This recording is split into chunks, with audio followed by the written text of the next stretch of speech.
Incwadi kaHabhakuki isahluko 1 iyafundeka. Isihlabo awasibonayo uHabhakuki umprofeti. Kunini na Yehova ndizibika ungeva, ndikhala kuwe ndisithi ugonyamelo, ungasindisi.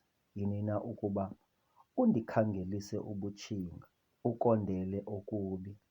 Yimbuqo negonyamelo phakathi kwam, kukho imbambano, kuphakame ingxabano.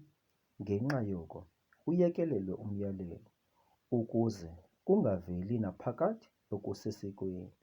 Kuba abangendawo bayawarhawula amalungelo.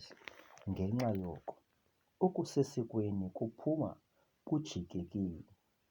Khangelani phakathi kweentlanga, nondele, ningakhulumi nokukhuluma, ngokuba ndiyakusebenza umsebenzi ngemihla yenu eningayi kukholwa kuwo, nokuba niyawubaliselwa. Kuba yabonani, ndixhokonqa amaKhaladi, uhlanga olugcalagcala, oluyintshakavula, oluhamba nobubanzi behlabathi, ukuze luhlube amakhaya angewalo.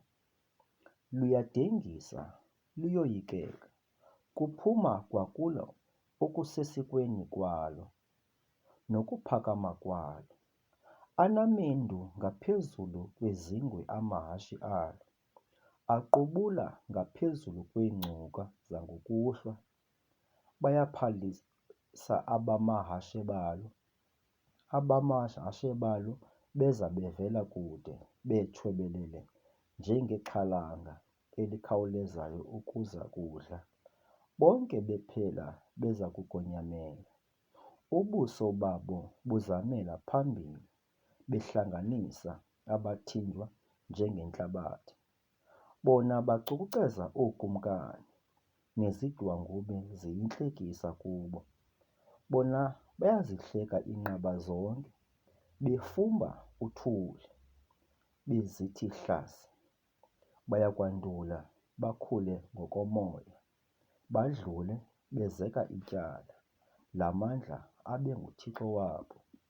Wena ikwanguye na osesikweni kwamandulo, Yehova Thixo wam, ongoyingcwele wam? Asiyi kufa Yehova.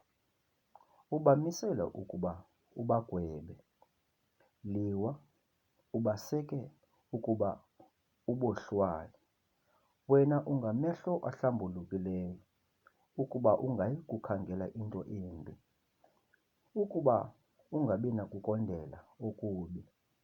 Ubondele ngani na ke abangenizi, ukuba uthe cwaka nje ongendawo amginya olulungisa kunaye? Ulwenze ke uluntu lwanjengeentlanzi zaselwandle, njengezinambuzane ezingenamlawuli. Bonke bephela babanyusa ngeqhirhu labo, babaqweqwedisa ngomnatha wabo, babahlanganisa ngomnathakazi wabo. Ngenxa yoko bayavuya begcoba, ngenxa yoko babingelela kumnatha wabo, baqhumisela kumnathakazi wabo. Kuba sityebe ngezo zinto isahlulo sabo, nokudla kwabo kwabangamanqatha ngazo. Bayakukhuphela na ngenxa yoko umnatha wabo, bahlale bebulala iintlanga, bengacongi na?